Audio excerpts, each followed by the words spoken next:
We stash our cash in a savings account because of its perceived safety.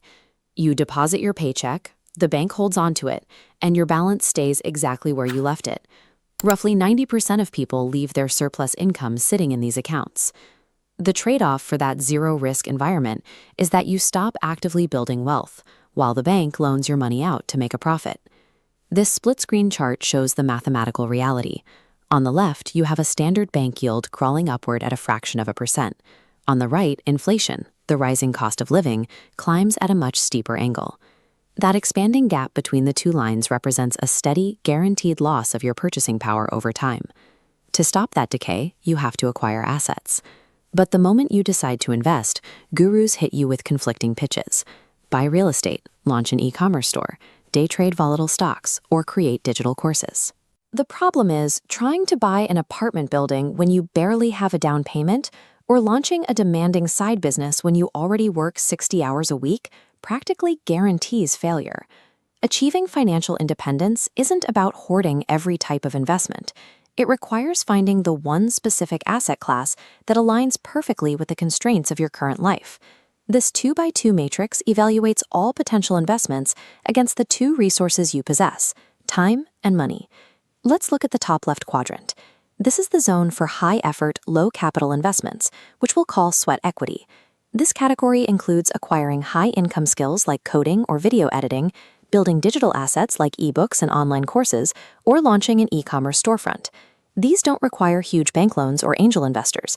They require you to sit at a desk and pour hundreds of hours into learning, creating, and iterating, often with zero financial cost. Once built, a digital asset or a well-oiled e-commerce site scales. A course you recorded once can be sold 1,000 times, generating revenue whether you are actively working or fast asleep. The trade-off is severe. You will do massive amounts of uncompensated labor up front. The gratification is heavily delayed, and many of your initial attempts will simply fail to gain traction. With sweat equity, you are paying for the asset's growth with your personal life energy and focus, rather than your wallet. This matrix shows the opposite approach. Down in the bottom left quadrant are investments for people with consistent cash flow but no free time. We'll call these passive protectors. This category holds reliable, low-effort assets: mutual funds, physical or digital gold, and government bonds. For mutual funds, the primary engine is the Systematic Investment Plan, or SIP. You aren't picking individual winning companies. You are buying small slices of the entire market to spread out your risk. The inputs are completely automated. You set up a monthly deduction from your checking account to buy into these funds or acquire inflation-resistant commodities like gold, and then you leave it alone. Professional fund managers handle the complex research and rebalancing. Your money benefits from compound growth and protects its purchasing power against inflation, demanding zero daily oversight from you. The drawback here is the speed. Accumulating wealth this way is slow.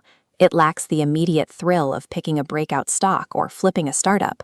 It also requires immense psychological discipline. When the market dips and your portfolio shrinks, you have to resist the urge to panic and sell. Passive protectors are not tools to rapidly get rich.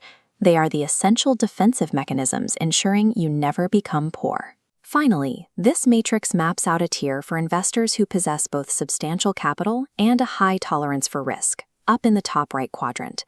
These are the aggressive accelerators. Here we find physical real estate, direct stock picking, business ownership, and venture capital. These assets demand serious inputs. You are deploying massive sums of money into down payments or equity stakes, and frequently managing complex teams or physical operations. When executed correctly, the outcome is exponential cash flow. This quadrant offers the highest possible ceiling for building permanent, generational wealth. But the trade-offs are steep. You expose yourself entirely to market volatility, interest rate fluctuations, and the statistical reality that most startups and new businesses fail. Aggressive accelerators act as a financial magnifying glass. They have the power to amplify massive dolls, but they will just as quickly amplify devastating personal losses. This flowchart maps out your immediate next step based on your primary constraint. If your main limitation is cash, follow the no-money path. You are the bootstrapper, focused entirely on sweat equity. Ignore picking individual stocks or real estate financing. direct your energy into high-income skills or digital products. Alternatively, if you work demanding hours, follow the no-time path. You are the busy professional, stepping into passive protection. Ignore the side hustle hype. Funnel surplus cash into automated SIPs, mutual funds, and bonds, letting the market work while you focus on your career. If you have substantial savings and can manage risk, follow the excess capital path. You are the capital allocator. Unlocking exponential growth at this stage means accepting the burden of operational oversight, whether that's vetting a startup or managing a real estate property.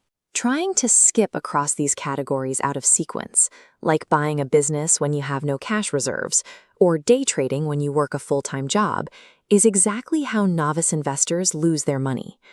Building lasting wealth doesn't require knowing every financial trick. It requires making a deliberate, self-aware choice about which resource, your time or your money, you are willing